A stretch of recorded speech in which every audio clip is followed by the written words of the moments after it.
ঝলমলে আলোয় রাজধানী সহ সারা দেশে নতুন বছরকে স্বাগত। টিএসসিতে উৎসবের আমেজ, বিশ্বজুড়ে বর্ণাঢ্য আয়োজন। বিপ্লবের চেতনার সঙ্গে বিশ্বাসঘাতকতা করলে সামূল উৎপাটনের হুঁশিয়ারি। 15 জানুয়ারির মধ্যে ঘোষণাপত্র প্রকাশে সরকারের আলটিমেটাম। খুনিদের দোসররা এখন উন্মুক্ত ভাবে চলাফেরা করে।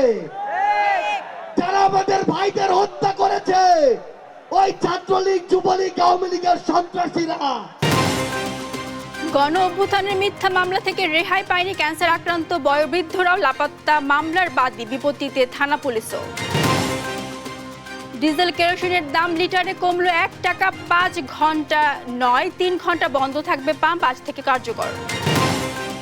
গাজীপুরে ফ্লাইওভারের নিচে অবৈধ দোকানপাট, প্রশাসনের নাকের ডগায় কোটি টাকা চাঁদাবাজি, বাড়ছে চুরি ছিনতাই সহ নানা অপরাধ।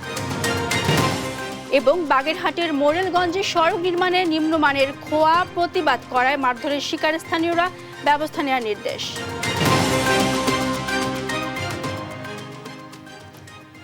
দর্শক শুনছিলেন শিরোনাম সংবাদ সকালের সঙ্গে আছে আমি মারজানা শক্তি।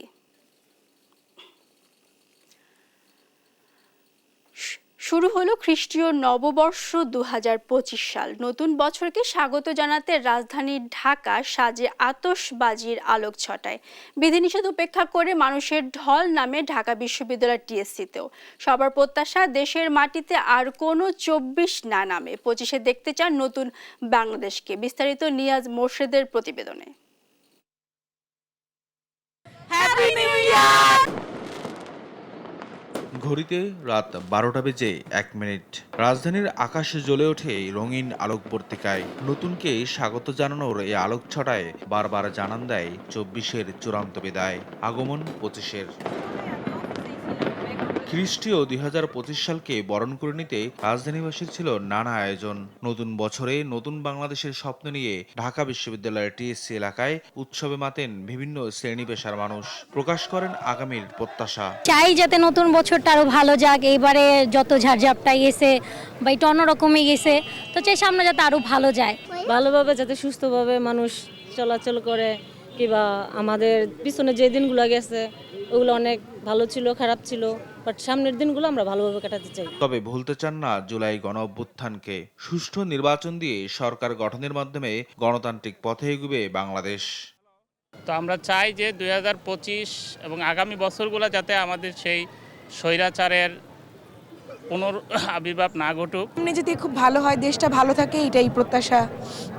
গত বছর আমরা 36শে জুলাই যেরকম পার করে আসছি, সামনে যেন এরকম কোনো সময় আর না আসে। খুব ভালোভাবে যাতে বাংলাদেশটা আগাতে পারে, সেটাই মানে শুভকামনা জানাই। মানে অ্যাজ ইউজুয়াল সবার মতোই, মানে সবার প্রত্যাশা যেরকম থাকে আমাদেরও ওইরকমই প্রত্যাশা, যাতে এই 25 সালে আমরা খুব ভালোভাবে কাটাতে পারি এবং এই 25 সালকে সামনে রেখে যাতে পরবর্তী যত বছর আমরা বেঁচে থাকি সেই বছরগুলো যাতে আরও ভালোভাবে যায়, সেই প্ল্যানটা যাতে আমরা 25 সালেই করতে পারি, সেই প্রত্যাশাই থাকে। আইন শৃঙ্খলা রক্ষাকারী বাহিনীর সদস্যরা কঠোর নিরাপত্তার দায়িত্বে ব্যস্ত থাকলেও তরুণরা ভুলে যায়নি তাদেরও বর্ষবরণের অংশীদার করতে। ফুল দিয়ে শুভেচ্ছা জানিয়ে নতুন বছরে নতুন বাংলাদেশ বিনির্মাণে কাঁধে কাঁধ মিলিয়ে কাজের প্রত্যয় জানান।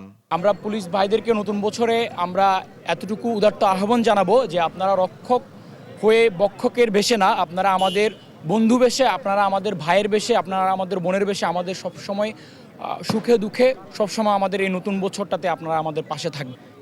সম্পূর্ণ ব্যতিক্রম ধর্মী একটা নতুন বছরের উৎসব আজকে আমরা পেলাম। এটা আমরা কল্পনাও করি নাই আমাদের দেশের মানুষ, ছাত্র সমাজ এরকম একটা পরিবর্তন আনতে পারে।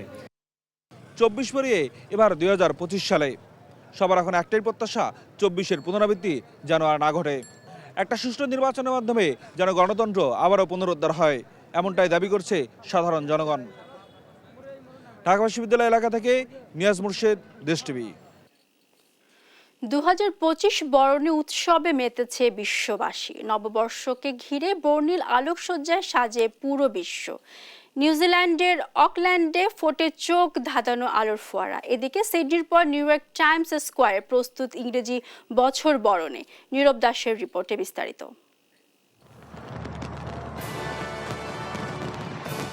সিডনির হারবার ব্রিজ যেন সুবিশাল এক আলোর ফেরি। চোখ ধাঁধানো আলোয় নববর্ষ বরণে কোনো কমতি নেই তাদের। বর্ণাঢ্য আয়োজনে নতুন বছরকে বরণ করে প্রতিটি দেশ। ইতোমধ্যেই 2025কে স্বাগত জানায় নিউজিল্যান্ড। অকল্যান্ডে চোখ ধাঁধানো আলোক স্নানে এক আকাশের নিচে জড়ো হয় দক্ষিণ গোলার্ধের বাসিন্দারা। এদিকে বিশ্বের প্রথম দেশ হিসেবে নিউ ইয়ার উদযাপন করল প্রশান্ত মহাসাগরীয় দেশ কিরিবাতি। ভৌগোলিক অবস্থানের কারণে বাংলাদেশ সময় বিকেল 4টার দিকেই 2025কে বরণ করেছে তারা।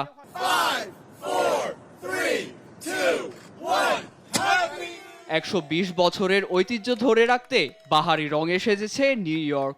বিখ্যাত টাইমস স্কয়ারের ক্রিস্টাল বল নিক্ষেপের দৃশ্য দেখতে ইতোমধ্যেই সেখানে ঢল নেমেছে দর্শনার্থীদের। 1,60,00,000-এর বেশি বাহারি রং ও নকশা খচিত এই বলটির ওজন 11,875 পাউন্ড। আতশ ফাটিয়ে লণ্ঠন জ্বালিয়ে উদযাপনে প্রস্তুত চীনের লিওয়াং শহর। এতে 50 লাখ দর্শকের উপস্থিতি ঘটবে বলে আশা আয়োজকদের। অন্যদিকে সাংহাইয়ে আয়োজন করা হয় ইওয়ান গার্ডেন লণ্ঠন উৎসব। নীরব দাস, নিউজ ডেস্ক, দেশ টিভি। বছরের প্রথম দিনে বেড়েছে শীতের তীব্রতা। হিমেল হাওয়া আর ঘন কুয়াশায় ঢাকা গেছে উত্তরবঙ্গ। এতে চরম ভোগান্তিতে পড়েছে শ্রমজীবীরা। বুধবার সকাল 6টায় নওগাঁয় তাপমাত্রা রেকর্ড করা হয়েছে 11.8 ডিগ্রি সেলসিয়াস। সূর্যের দেখা মেলে সকাল 8টার পর। শ্রমজীবীদের জন্য কাজে যাওয়া কষ্টকর হয়ে উঠেছে। হাসপাতালগুলোতে বেড়েছে ঠান্ডাজনিত রোগীর সংখ্যা। এদিকে টানা 2 দিন ধরে সূর্যের দেখা নেই জয়পুরহাটেও। শীত নিবারণে গরম গরম ভাপা পিঠার দোকানে ভিড় করতে দেখা গেছে পথচারীদের। পঞ্চগড়ে ভোরে কিঞ্চিত দেখা মিললেও সূর্যের বেলা বাড়ার সাথে সাথে মেঘের আড়ালে ঢাকা পড়েছে সূর্য। শৈত্যপ্রবাহ না থাকলেও কমেনি ঠান্ডা। এতে বিপর্যয় জনজীবনে। হিমেল হাওয়া ও ঘন কুয়াশা জয়পুরহাটে বেড়েছে শীতের তীব্রতা। বিস্তারিত জানতে যুক্ত হচ্ছে সহকর্মী রেজাউল করিম রেজা। রেজা, জনজীবনে শীতের কি প্রভাব পড়ছে আমাদেরকে জানাবেন। শুভ সকাল, সেই সাথে নতুন বছরের শুভেচ্ছা। তো আমি একটা বিষয় জানিয়ে রাখি, জয়পুরহাটের যে এই নতুন বছরের প্রথম দিনেই কিন্তু সকাল থেকে আমরা মানে যেটা লক্ষ্য করছি যে হিমেল বাতাস, দমকা বাতাস, পাশাপাশি আপনার ঘন কুয়াশা এবং শীতে কিন্তু একেবারে জুবুথুবু অবস্থা বিরাজ করছে। তো গতকালও কিন্তু আমাদের জয়পুরহাটে কোনো সূর্য মামার দেখা পাইনি আমরা। তো একটা বিষয় আমি জানিয়ে রাখি, এখানে আমি এখন দাঁড়িয়ে আছি জয়পুরহাট শহরের 0.5 মোড় এলাকায়। তো এখানে যেটা সাধারণ মানুষের সঙ্গে কথা বলে যেটা জানতে পেরেছি, পাশাপাশি শ্রমিক, দিনমজুর, খেটে খাওয়া মানুষ বা নিম্ন আয়ের মানুষ যারা ছোটখাটো দোকানিরা, তারা যেটি বলেছেন যে এই যে এখন 9টা পেরিয়ে গিয়েছে, তারপরও কিন্তু বাজারে কিন্তু একেবারেই লোক মানে অন্য দিনের মতো কিন্তু এখন লোকজন কম।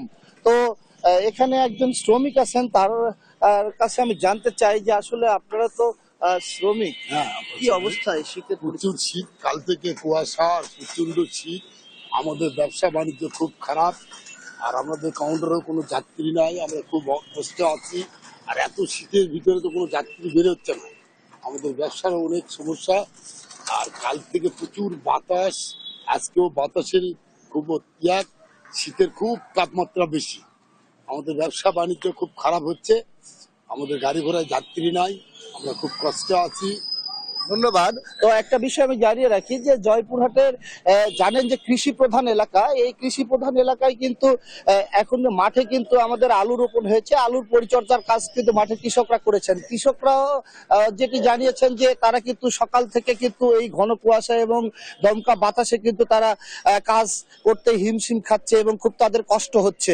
পাশাপাশি এখানে যে নিম্ন আয়ের মানুষ, খেটে খাওয়া মানুষ, যে দিনমজুর, রিক্সা শ্রমিক, ভ্যান শ্রমিক, রাজমিস্ত্রি, তারা কিন্তু যেটি জানিয়েছেন যে তারা কিন্তু প্রচন্ড ভাবে কষ্ট হচ্ছে এবং তারা যে আয় করতেছিল একজন রিক্সাওয়ালা বা দিনমজুর, তারা কিন্তু ওই যে 500-700 টাকা 800 টাকা যারা ইনকাম করছিল, তাদের কিন্তু কাজ কিন্তু কমে এসেছে। অর্থাৎ একজন রিক্সা বা ভ্যান চালক বা অটো চালক বাজারে লোক না আসার কারণে কিন্তু এই গত 2 দিন থেকে তাদের কিন্তু মানে অর্ধেকের মতো তাদের আয় মানে এরকমটি জানিয়েছেন। তো আরেকটা বিষয় জানিয়ে রাখি, জয়পুরহাটের যে আবহাওয়া অফিস নেই, পাশের উপজেলা আমাদের নওগাঁ জেলার বদলগাছি উপজেলার যে আবহাওয়া অফিস সূত্রে আমি আজ সকালে আমি যেটি জানতে পেরেছি 11.8 ডিগ্রি সেলসিয়াসের সর্বনিম্ন তাপমাত্রা আজকে এখন পর্যন্ত আছে। তো এই ছিল আমার জয়পুরহাটের এই শীত পরিস্থিতি নিয়ে সর্বশেষ। স্টুডিওতে সুক্তির কাছে চলে যাচ্ছি। সুক্তি, ধন্যবাদ আপনাকে।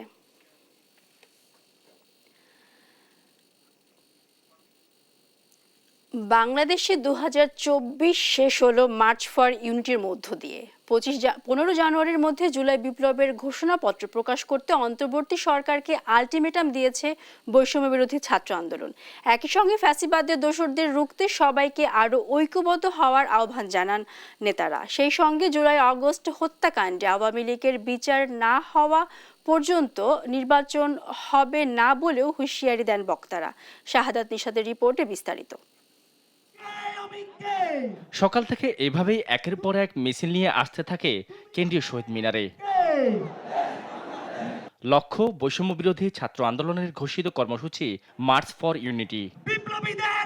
বিভিন্ন জেলা থেকে আসা হাজার হাজার ছাত্র জনতার উপস্থিতিতে কর্মসূচি শুরুর আগেই কানায় কানায় পূর্ণ হয় শহীদ মিনার প্রাঙ্গণ। শিক্ষা প্রতিষ্ঠানের শিক্ষার্থীরাও ব্যানার নিয়ে যোগ দিয়েছে সমাবেশস্থলে। বক্তব্য রাখেন কেন্দ্রীয় সমন্বয়ক, আহত ও জাতীয় নাগরিক কমিটির নেতারা। আমি একটি দাবি জানাবো বিপ্লবী যোদ্ধা হিসেবে স্বীকৃতি দেওয়ার জন্য। কর্মসূচিতে বক্তারা দাবি তোলেন বিচারিক প্রক্রিয়ায় আওয়ামী লীগকে নিষিদ্ধ করতে হবে। হুঁশিয়ারি দেন আগে সংস্কার পরে নির্বাচন।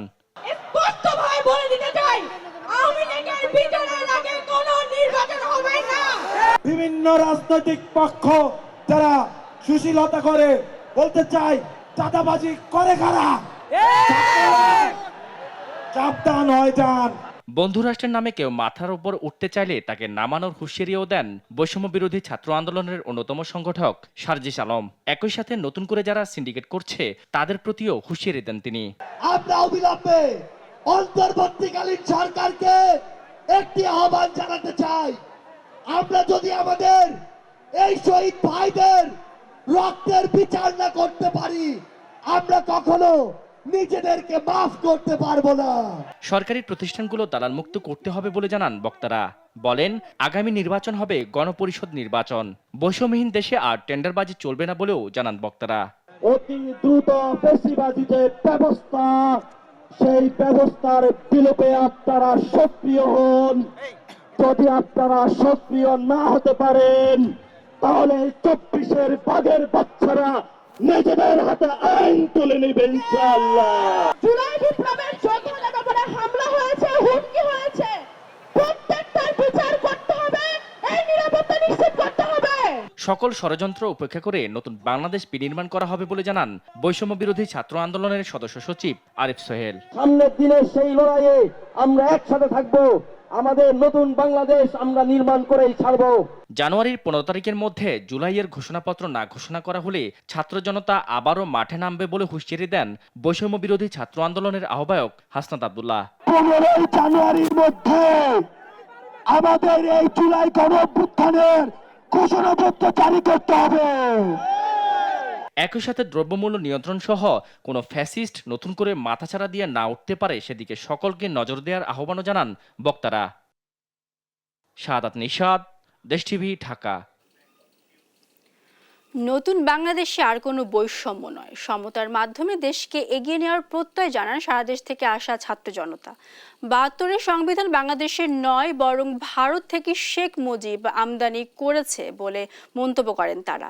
দ্রুত সময়ের মধ্যে সংবিধান বাতিল করে 71 ও 24-এর চেতনায় নতুন সংবিধান চান তারা।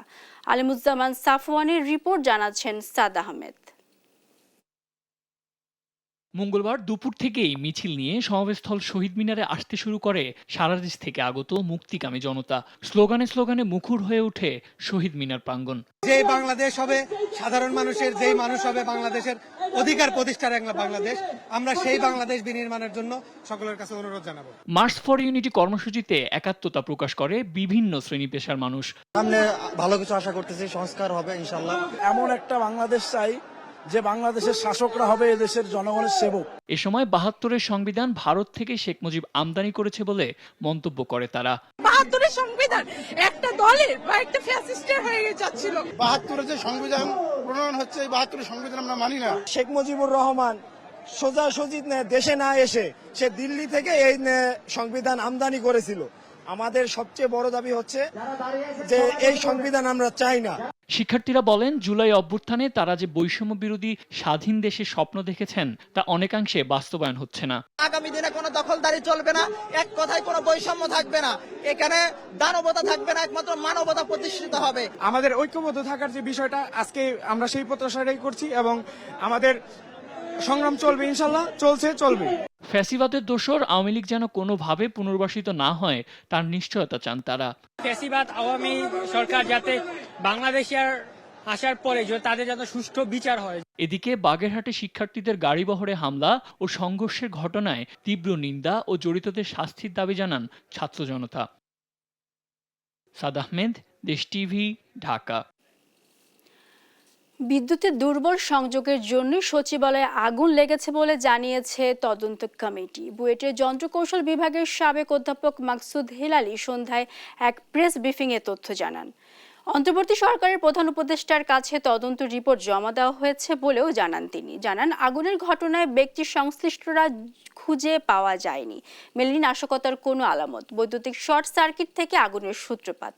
গেল ২৬ ডিসেম্বর বুধবার দিবাগত রাত ২টার দিকে সচিবালয়ে আগুন লাগে। ফায়ার সার্ভিসের ১৯টি ইউনিট ৫ ঘন্টার চেষ্টা আগুন নিয়ন্ত্রণে আনে। ঘটনা তদন্তে ৭ সদস্যের তদন্ত কমিটি করে সরকার।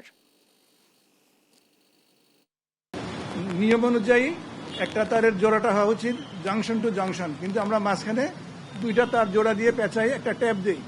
এটা একটা অনিয়ম। প্রত্যেকটা বড় বড় প্রতিষ্ঠানে রেগুলার একটা চেক লিস্ট তৈরি করে এগুলো চেক করা উচিত, চেক করা দরকার, কিন্তু আমাদের সরকারি অফিস ব্যক্তিগত জীবনে আমরা এগুলো করি না, আমরা ভুলে যাই। এখান থেকে উৎপত্তি, এখান থেকে বুয়েটের বিশেষজ্ঞ দল এবং ফায়ারের থেকে কতগুলো টেস্ট সাজেস্ট করা হয়েছে। কিছু টেস্ট অলরেডি আর্মি ল্যাবে চলছে, আর কিছু আমরা সিঙ্গাপুর এবং ইন্দোনেশিয়া পাঠাবো যাতে এগুলো আসে।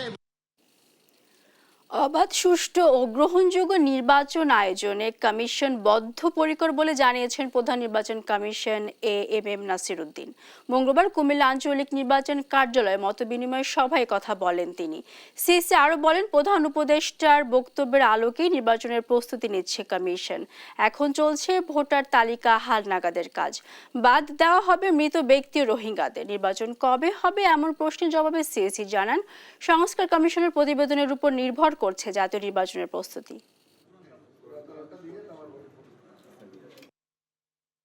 আমরা জাতীয় নির্বাচনের জন্য প্রস্তুতি নিচ্ছি, স্থানীয় সরকার নির্বাচনের জন্য প্রস্তুতি আমরা শুরু করি নাই। আসলে এটা করি নাই, আমরা জাতীয় নির্বাচনকে সামনে রেখে আমাদের প্রস্তুতি এগিয়ে নিচ্ছি। সুনির্দিষ্ট কোনো দিনক্ষণ আমরা এখনো নির্ধারণ করি নাই। আমরা মাননীয় প্রধান উপদেষ্টা যে ইঙ্গিত দিয়েছেন ওনার 16 তারিখের বক্তৃতায়, সেটার আলোকেই প্রস্তুতি নিচ্ছি। সংস্কার কমিশনের রিপোর্টগুলো পেলে হয়তো একটা আন্দাজ করা যাবে যে কবে নাগাদ ইলেকশন হতে পারে। ভারতের হুঙ্কারের পাল্টা জবাব দিতে প্রস্তুত বাংলাদেশ। যে কোনো পরিস্থিতিতে সীমান্ত রক্ষায় পিছপা হবে না, এমন হুঁশিয়ারি দিয়েছে স্বরাষ্ট্র উপদেষ্টা জাহাঙ্গীর আলম চৌধুরী। মঙ্গলবার চট্টগ্রামে বিজেপির প্রশিক্ষণ সমাপনী অনুষ্ঠানে তিনি কথা বলেন। স্বরাষ্ট্র উপদেষ্টা বলেন, মিয়ানমার ঘেঁষা বাংলাদেশ সীমান্ত এখন পর্যন্ত বিজেপির নিয়ন্ত্রণে রয়েছে, কোনো ধরনের নিরাপত্তার শঙ্কা নেই। এ সময় সেন্ট মার্টিনের নিরাপদ যাত্রায় মিয়ানমারের সঙ্গে যোগাযোগের অব্যাহত আছে বলে জানান উপদেষ্টা।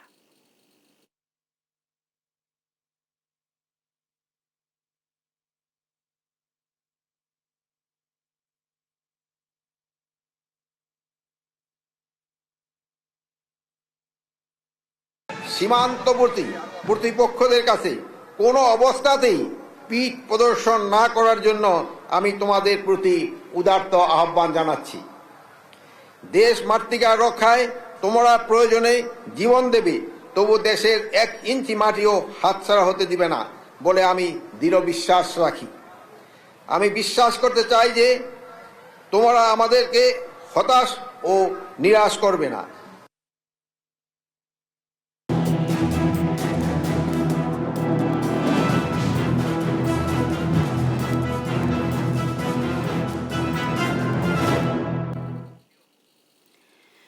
জুলাই আগস্ট বিপ্লবের মিথ্যা মামলা হয়রানি থেকে বাদ পড়েনি ক্যান্সার আক্রান্ত 60ঊর্ধ্ব বৃদ্ধ।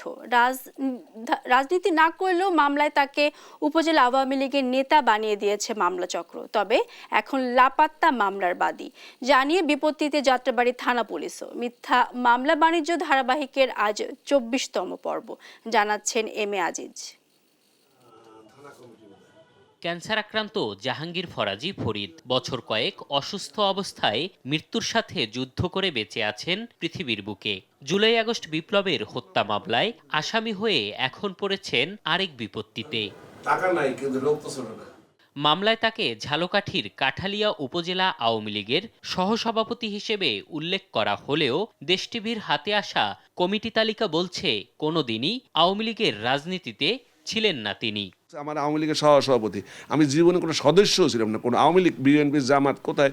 আমি জীবনে 30 বছর ঢাকায় কোনদিন মিছিল মিটিং না, দেশেও কোনো মিছিল মিটিং আমি অ্যাটেন্ড করি না। নিজ উপার্জনের টাকায় এলাকায় উন্নয়ন কর্মকাণ্ড করায় এখন অনেকেই রাজনৈতিক প্রতিপক্ষ ভাবছে তাকে, তাই এমন মামলা বলেও দাবি তার। তহসিল অফিস, পোস্ট অফিস আমার নিজের জায়গায় আমি প্রায় 15 থেকে 20 লক্ষ টাকার জায়গা নিজে দিয়ে তহসিল অফিস করে দিছি গ্রামের স্বার্থে। দেশে অন্তত 7-8টা মসজিদ করে দিছি, হ্যাঁ, বাথরুম করে দিছি। তাই এই সব কিছু কাজে এলাকার কিছু লোক যারা সাধারণত থাকে তারা ঈর্ষণীয় হইয়া তারাই এই মামলা দিয়েছেন। তবে মামলার পর আত্মগোপনে মামলার বাদী জানিয়ে বিপত্তিতে যাত্রাবাড়ী থানা পুলিশও। বাদী যদি পাওয়া যায় তাদের বাদীর মতো করে তাকে বারবার জিজ্ঞাসাবাদ করে অনেক কিছু তথ্য পাওয়া যেত, বাদীর কাছ থেকে তথ্য পাওয়া যেত। হয়তোবা সেই তথ্যগুলো আমরা পাবো না, মামলা তদন্তকারী কর্মকর্তা হয়তোবা তার একটু সময় লাগবে, বেশি একটু তদন্ত বেগ পেতে হবে। তবে হয়রানির মামলাগুলো তদন্ত করে নিষ্পত্তি করা হবে বলেও দাবি তার। বাদী মামলা যেটা দিতেই পারে, আর আমরা তো আমাদের নিতে হয়, কিন্তু তদন্ত কি আসছে আসলে সেটাই বিষয়।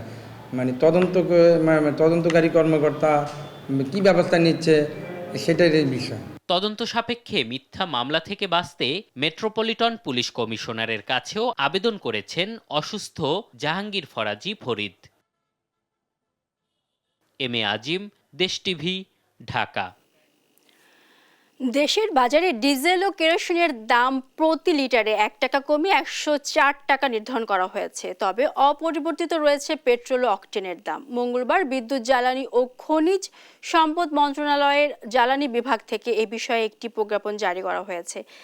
এর দাম আজ থেকে কার্যকর হবে। ডিজেলের দাম প্রতি লিটার 105 টাকা থেকে 1 টাকা কমে 104 টাকা ও কেরোসিন 105 টাকা থেকে 1 টাকা কমে 104 টাকা পুনর্নির্ধারণ বা সমন্বয় করা হয়েছে। তবে অপরিবর্তিত রয়েছে পেট্রোল ও অকটেনের দাম। অকটেন 125 টাকা ও পেট্রোল বিক্রি হবে 121 টাকায়।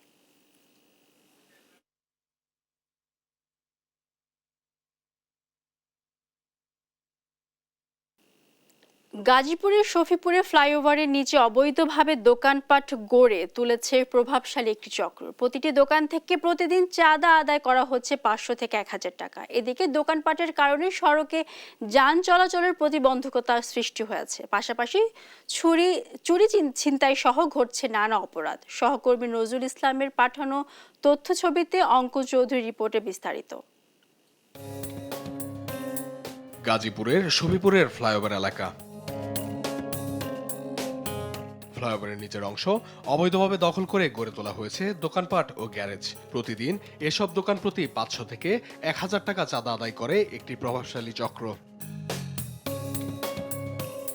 এই অবৈধ দোকানপাটের পেছনে ভূমিকা রাখছে এলাকার কিছু রাজনৈতিক নেতা ও তাদের অনুসারীরা। প্রভাবশালী ব্যক্তিদের নাম ভাঙিয়ে দিনের পর দিন ধরে চলছে এসব দোকানপাট।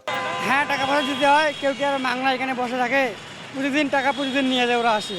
আমাকে ইজারদারি খাজনা, হ্যাঁ স্যার, আর কোনো টাকা নেই, এই জন্য ডেইলি 100 টাকা খাজনা 200 করে দিতে হয়।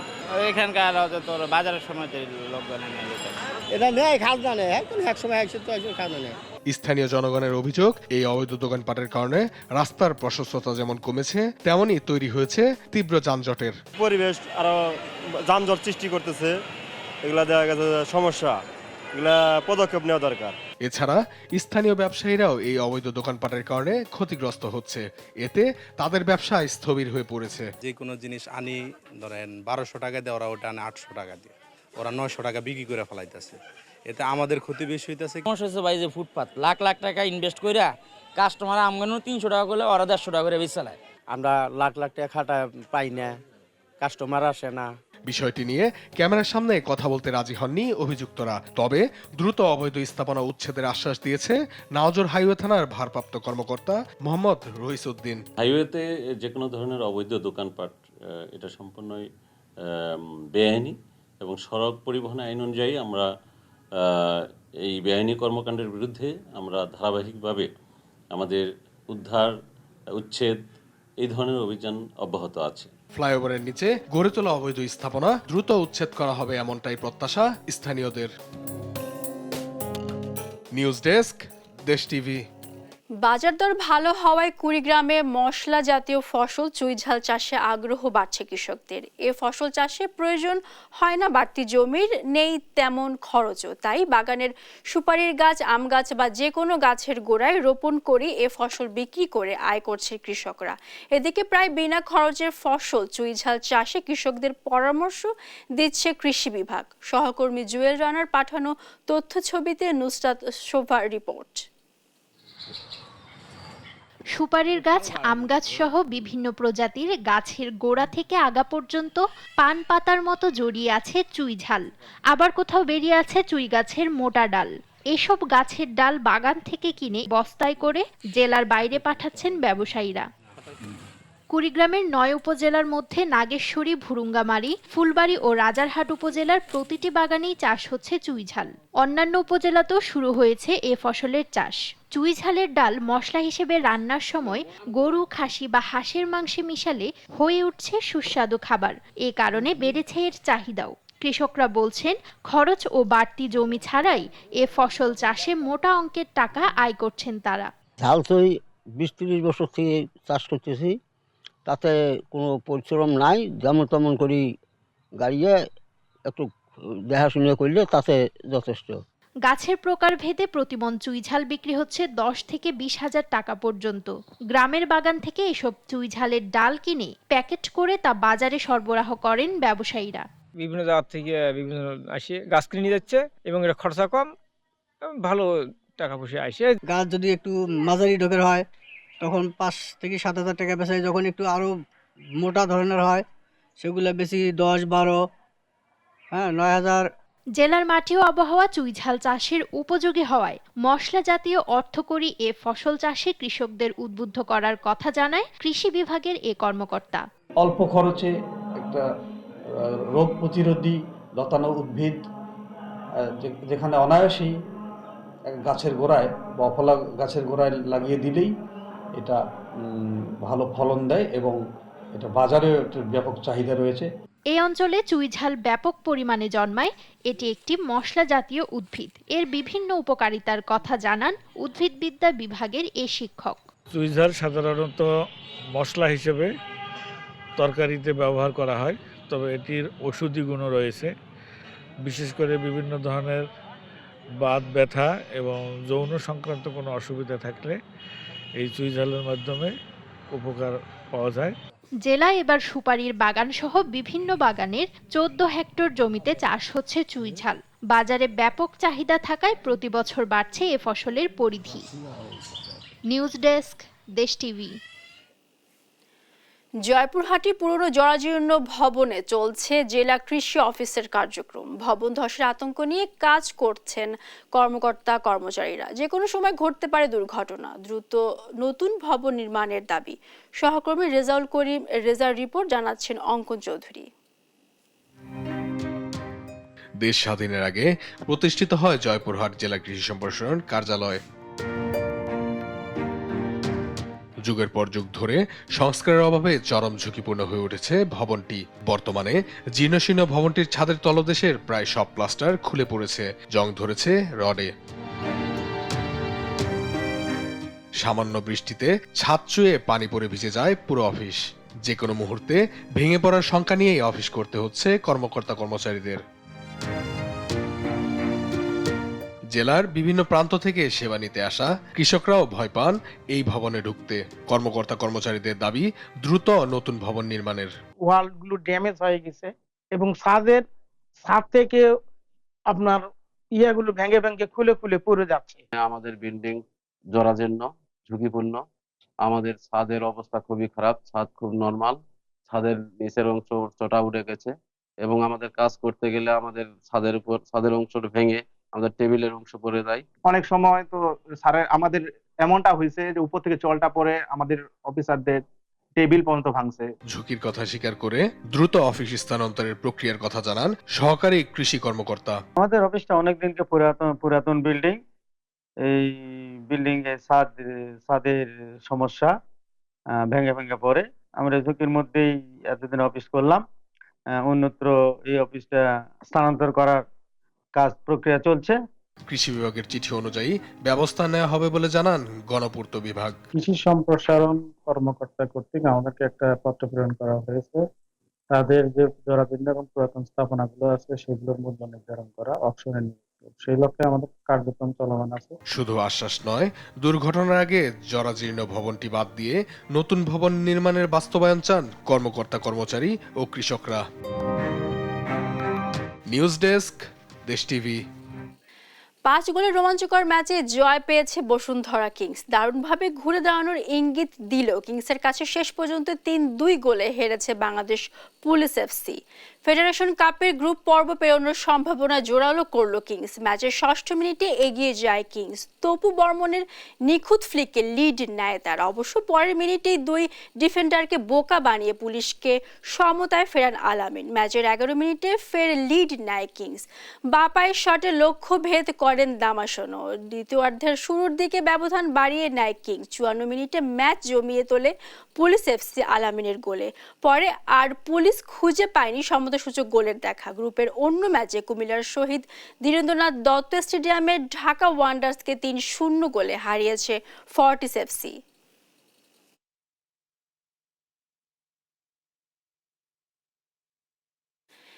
বিপিএলের দ্বিতীয় দিনের রেকর্ড গড়া ম্যাচে চিটাগং কিংসকে 37 রানে হারিয়েছে খুলনা টাইগার। শুরুতে ব্যাট করতে নেমে উইলিয়াম বশিষ্ঠ ও মাহিদুল ইসলাম অঙ্কনের ঝড়ো 50-তে স্কোরবোর্ডে 203 রান তোলে চিটাগং। জবাবে শামীম হোসেন পাটোয়ারির 78 রানে হার এড়াতে পারেনি তারা। 166 রানে গুটিয়ে যায় চিটাগং।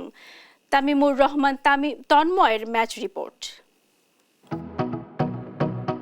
বিপিএলে বাংলাদেশের ব্যাটারদের মধ্যে দ্রুততম 50 রেকর্ড করে খুলনাকে 206 রান সংগ্রহ এনে দিয়েছিলেন মহিদুল অঙ্কন। 204 রানের বড় টার্গেটের তারাই শুরুটা ভালো হয়নি চিটাগাং কিংসের। একের পর এক উইকেট হারিয়ে দ্রুত গুটিয়ে যাওয়ার শঙ্কা ছিল চট্টলার ফ্র্যাঞ্চাইজিটি। শামীম পাটোয়ারির ঝড়ো ব্যাটিংয়ে চট্টগ্রামের ম্যাচ জয়ের আশা থাকলেও শেষ পর্যন্ত হারের ব্যবধানটাই কমেছে। 37 রানের জয়ে বিপিএলের শুভ সূচনা করেছে মেহেদী মিরাজের খুলনা টাইগার্স। এর আগে টসে হেরে ব্যাট করতে নেমে চিটাগাং কিংসের বোলারদের নাভিশ্বাস তুলেছেন খুলনার 2 ব্যাটার উইলিয়াম বেসিস্টো ও মাহিদুল ইসলাম অঙ্কন। অস্ট্রেলিয়ান ওপেনার বেসিস্টো তুলে নিয়েছেন নিজের টি-20 ক্যারিয়ারের প্রথম 50। 50 বলে 75 রানের ইনিংস খেলে তিনি ছিলেন অপরাজিত। আরেক ব্যাটার মাহিদুল অঙ্কনই বলতে গেলে দলের স্কোর টেনে নিয়েছেন অনেক দূর। 22 বলে 1 চার ও 6 ছক্কায় করেছেন 59 রান। বন্দরনগরীর দলটি হয়ে 2টি করে উইকেট নিয়েছেন খালেদ আহমেদ ও আলিস আল ইসলাম। তামিমুর রহমান, স্পোর্টস ডেস্ক, দেশ টিভি। এ ছিল এখনকার সংবাদ সকাল। পরের বুলেটিন দেখার আমন্ত্রণ জানিয়ে বিদায় নিচ্ছি। আল্লাহ হাফেজ।